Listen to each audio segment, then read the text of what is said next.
Betul.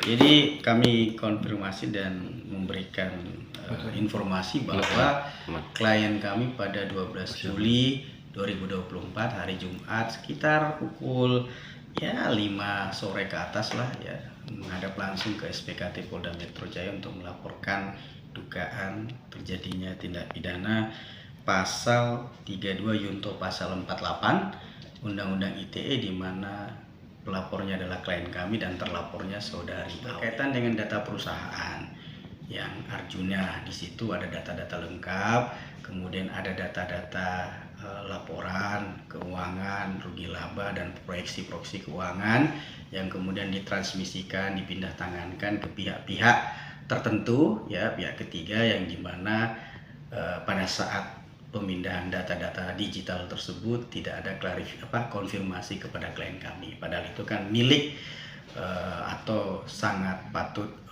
meminta izin terlebih dahulu kepada klien kami karena sebagai pemilik data tersebut, karena yang bisa menjelaskan data tersebut adalah klien kami.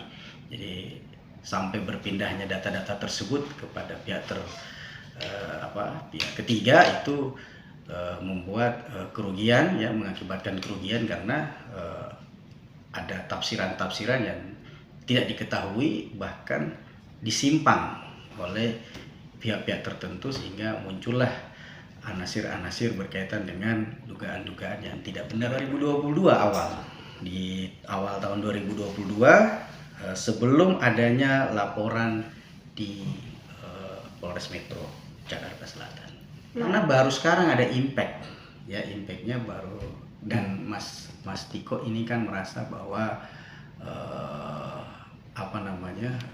masih mempertimbangkan bahwa yang bersangkutan adalah ibu dari anak-anaknya, tapi yang sana juga tidak mempertimbangkan atas laporan polisinya ke Polres Metro Jakarta Selatan bahwa Tiko ini adalah anak dari anak-anaknya. Jadi saya hanya melihat bahwa Mas Tiko hanya membuat suatu yang balance, bahwa ada yang dirugikan dari sisinya dan dia harus mempertahankan hak-haknya. Bagian ada karena itu ditransmisikan melalui akuntan, dan akuntan itu tidak pernah meminta klarifikasi kepada klien kami.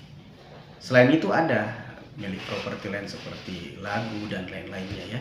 Itu investasi yang cukup berarti juga secara ekonomis bagi Mas Tiko, karena itu hobi tersendiri ya. Aset-aset lagu itu adalah hobi tersendiri juga dari Mas Tiko sebagai musisi. Bukan hanya, kalau karya kan bisa kita ukur, bisa mungkin 3 miliar, 4 miliar, atau 5 miliar.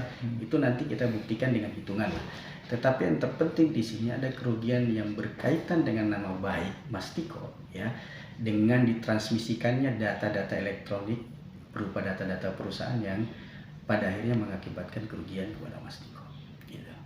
Itu yang menjadi dasar paling utama selain yang properti lah. Pasti dari informasi pihak ketiga itu kita sudah sempat bertemu dengan akuntan pabriknya, dan yang bersangkutan menyatakan bahwa memang data-data itu berasal dari si terlapor ya, yang dalam undang-undang ITE ini. Kemudian di beberapa koran, beberapa media nasional, media cetak maupun elektronik itu beredar bahwa data-data itu diambil dari laptop. Coba mas-mas kalian coba lihat bahwa data-data itu diambil dari laptop, padahal itu kan yang saya maksud tadi saya gambarkan, angka-angkanya saja belum bisa dipertanggungjawabkan gitu, apa benar atau tidak gitu. Jangan sampai ada perubahan atau apa, kita nggak ngerti gitu. Jadi sangat patut kita laporkan ke dalam delik pasal undang-undang. Yang jelas dia sudah mengakui dalam beberapa media yang kita sudah jadi bukti di dalam laporan polisi kami itu, bahwa dia sudah mengambil data dari laptop dan iMac milik Mas Tiko. Jadi laptopnya ada di sekarang dalam penguasaan dari terlapor gitu.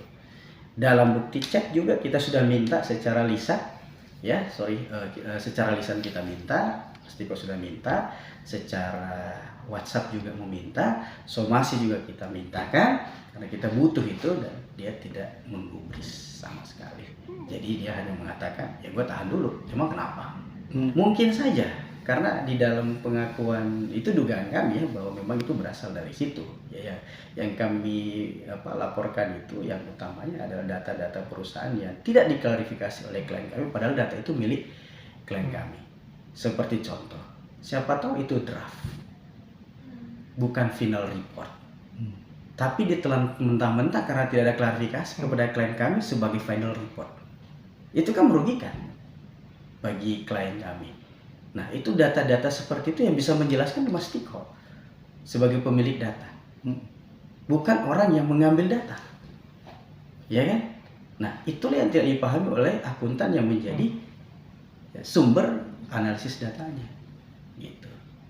Jadi yang utama dalam laporan ini adalah berkaitan data perusahaan tersebut yang menurut klien kami itu adalah proyeksi laba rugi yang dijadikan sebagai bahan final report. Nah, itulah yang ya akuntan pasti terseret dalam kasus ini ya utamanya terlapor karena sudah jelas mengakui bahwa itu dalam penguasaannya. Itu kan imaterial yang bisa kita ini karena impactnya kan nama baik, tuduhan 6,9 miliar yang ada sekarang di Polres Metro Jakarta Selatan. Coba Anda lihat sejak awal laporan ini inkonsisten berkaitan jumlah nilai penggelapannya. Anda lihat ada yang pelapor ngomong 147 sebelum dilakukannya pelaporan atau saat dilakukannya pelaporan, tapi kemudian berjalan berubah lagi karena ada audit report akuntan menjadi 6,9. Terakhir setelah pasca gelar perkara khusus di Polda Metro, lawyer barunya nyinggung lagi yang dipermasalahkan dana cadangan 2 miliar. Bingung kami yang mana sebenarnya objek dari laporan perkara yang dimaksud, sehingga salah satu yang nanti akan menyerempet dari pelaporan kami di Polda Metro Jaya ini berkaitan dengan undang-undang ITE adalah hal-hal yang seperti itu tadi. Saya juga nggak ngerti dana cadangan apa, karena tidak pernah ada di dalam pembahasan bisnis berkaitan dengan dana cadangan. Jadi kemungkinan besar ya pihak lawyer yang baru mungkin harus belajar lagi konstruksi laporan polisi pelapornya, karena sekali lagi objeknya saja berubah-ubah sehingga kami melihat dalam gelar perkara itu tidak ada peristiwa pidana. Tidak ada peristiwa pidana, kita tidak usah bahas alat bukti, tentu tidak ada, karena peristiwa pidananya tidak ada. Itu yang akan kita sampaikan, bahwa bentuk daripada tindakan Arina itu punya konsekuensi hukum hari ini, sehingga kita laporkan ke dalam. Sementara kita lagi susun, karena berkaitan dengan pemerasan itu baru kita ungkapkan dalam gelar perkara khusus di Polda Metro Jaya, karena berkaitan dengan pertanyaan-pertanyaan juga, sehingga muncullah ya kami harus jelaskan bahwa permintaan itu sebelum naik sidik dan setelah naik sidik ya. Jadi jumlahnya cukup fantastis, ada permintaan dana sejumlah 20 miliar ya, dengan perkataan atau keinginan apabila mau diselesaikan perkara laporan polisi di Polres Metro.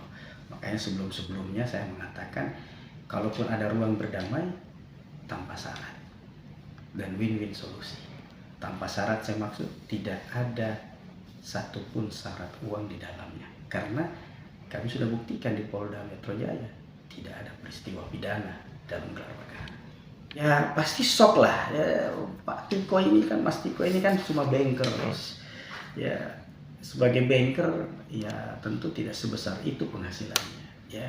Dan juga menurut saya tidak masuk akal seseorang yang tahu suaminya itu latar belakang dan pekerjaan cuma banker kok nagih 20 miliar, kecuali ada motif lain. Ya saya nggak mau berandai-andai, silahkan publik menilai kenapa sampai ada permintaan sejumlah uang 20 miliar rupiah itu kepada terlapor dengan syarat supaya perkaranya berkaitan dengan permintaan itu. Memang jelas sekali dalam percakapan WhatsApp itu kan tidak boleh diskusi kecuali kamu memenuhi permintaannya.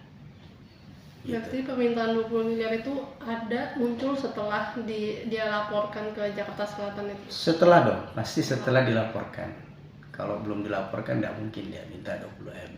Jadi setelah dilaporkan tenggang waktunya sebelum naik sidik dan setelah 1 bulan naik sidik. Gitu.